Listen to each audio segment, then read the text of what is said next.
Hey everyone, this is a preview of Wednesday's racing at Royal Ascot. Before we kick into that, sparkling performance by Calix in the Coventry. Anyone who watched the two-year-old talk with myself and two-year-old handicapper David Johnson might have been aware that we had the top two-year-old, despite having just won race only 10 days ago. Well, he's justified the hype and then some. To destroy the field on his side and get the better of the clutch on the far side means he really is something special and potentially a classic horse for next year. So Calix gets the meeting off and sets a early firework up for the week. But we're dealing in Wednesday, and the first race on the Wednesdays for two-year-olds, and it features my nap of the day, because this is a race where I think the betting market is overly skewed in favour of Wes Ward's Chelsea Cloisters. Obviously, who knows how good that horse is, but the market is expecting that she can run the run or walk the walk before the talk has even been talked.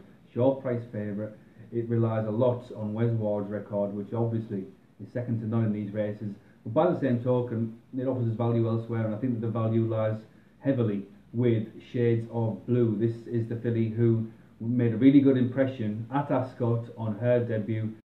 And it's not just that, because since then the form has been advertised, firstly by Queen of Bermuda, continuously so, secondly by Come On Leicester, and there's just this feeling that Shades of Blue is as good, if not better, as Heartache, who of course won this for the same stable last year. So Shades of Blue, on a value point of play, is my play of the day on Wednesday. Let's skip a race, we'll come back to it at the end, and let's talk about the Duke of Cambridge Stakes, 340, because this is my next best, and again it's a little bit preying on the market, but Hydrangea, I think that the price underestimates her task, firstly because she's got a Group 1 penalty, and secondly because it's quite a quick turnaround from a reappearance, and there's quite a big rating to turn around, in a sense that although she was second that day, it was quite a long way off her best, and they might just find that she's caught a little cold here over a fast mile for just a second start of the season. So it's theoretical, but the practical element is Al Jazi. Lots of reasons to like her. Firstly is her second in this race last year, when she split the two French Group 1 horses effectively. And I think that she's improved and raised again ever since then. And the thing about her, in contrast to Hydrangea, is the fact that her preparation has been really smooth. And I suspect that ever since she was second in this race last year, the target has been to come back again and go one better. Well, she made a reappearance in April, as early as April, because A, it got her up and running, but B, it gives her a good time off in between that run at Sandown when she was third to Al Ayab and this run at Royal Ascot, which has probably been her date with destiny for a long time. She's best when she's fresh. She's been freshened up since then, and I think that her proven form under this unusual set of circumstances, hard running, straight running over a mile at Ascot, isn't for all horses, but she's proved really proficient at it, and I think she comes in here sitting on a career peak performance, in which case there's very little between her and Hydrangea, and therefore at the prices, certainly Al Jazi makes all sorts of sense to me. In terms of a long shot, why not try the long shot in the long shot race? The Royal Hunt Cup features 32 runners, and I'm now going to go through in detail every single one of those 32. Of course I'm not. I'm going to talk to you about Firmament, who's a Timeform top rated, who's got loads and loads of course form. Again, back to that point of the advantage of having been there and done that as far as the straight track at Ascot is concerned. Firmament last time, look at the form figure and doesn't really impress, but look deeper into what happened in the Victoria Cup and you start to get this impression of a well handicapped horse who's coming to the boil, because in the Victoria Cup, over 7 furlongs at Ascot last time, the trip was just too short for him, but besides that he was in the wrong group as things developed, and actually did pretty well to finish where he did. So this is his ideal circumstances. He's a really well handicapped horse now, having slipped further in the weights, and of course we're dealing with David O'Mara and Danny Tudhope.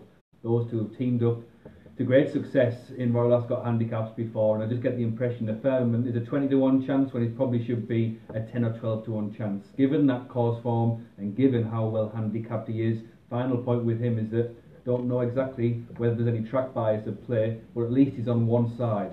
He's on the stand side, he's drawn in 26, so at least he's not in the middle, at least he doesn't have to decide which way the wind's blown, and he has got front runners around him on this near side. So at least you can join some significant dots with Firmament. I think the 20-1 overestimates his chances in the Hunt Cup.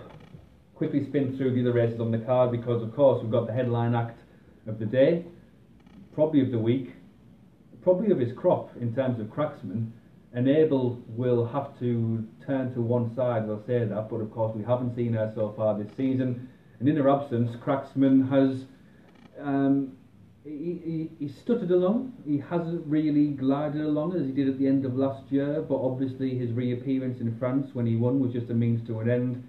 And his win at Epsom, although hard fought and unimpressive to the eye, obviously there was lots going on there with his banging his head against the stall, the unorthodox track, the soft ground, and a fine front running ride on Salouen that gave him all the advantages and Cracksman all the headaches. Still managed to pull out the fire, and I think that at Ascot on fast ground we're going to see the real Cracksman. 136, that's his Timeform rating. That makes him equally the best horse in the world right now, and I think and hope he's going to show it much more in the Prince of Wales tomorrow. He's a star act, and I think we're going to see a star turn on Wednesday.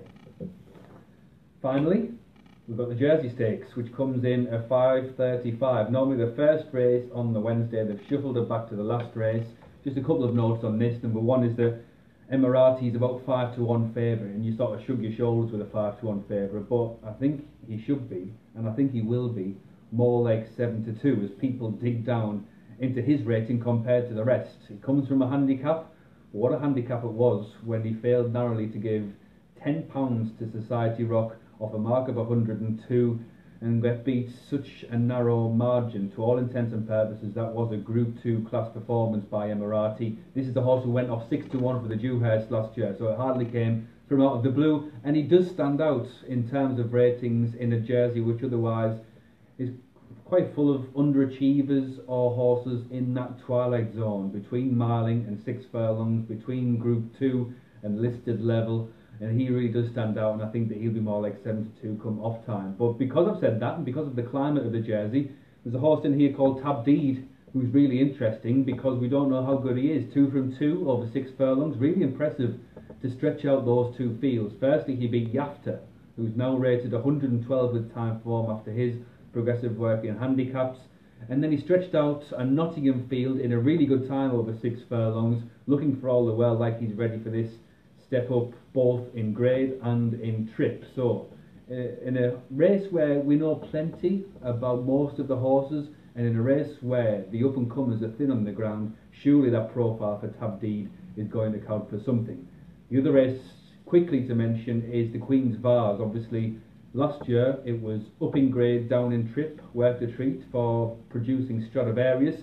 John Gosden's got a really interesting runner in here, but so too is Aidan O'Brien. Needless to say, he's got 3 arrows to shoot at the Queen's Vase. And interesting how the betting and all the jockeys work here. Ryan Moore isn't on Southern France, the horse who is favourite and the horse with a bit of an aura and a bit of hype about him. But I like the chances of Nelson here, just purely on the market. This is a horse who won the Ballysacks, was below par in the Derrinstown, but every time we've seen Nelson, it looks like stamina is his strength, and he gets the chance to stretch out an extra half mile in the Queen's Vase. I like the fact that his physical attributes, namely that he's tall, leggy, rangy, both suggest that he's going to keep improving in the air, but he's also got that shape and build of a marathon runner, which you'd want.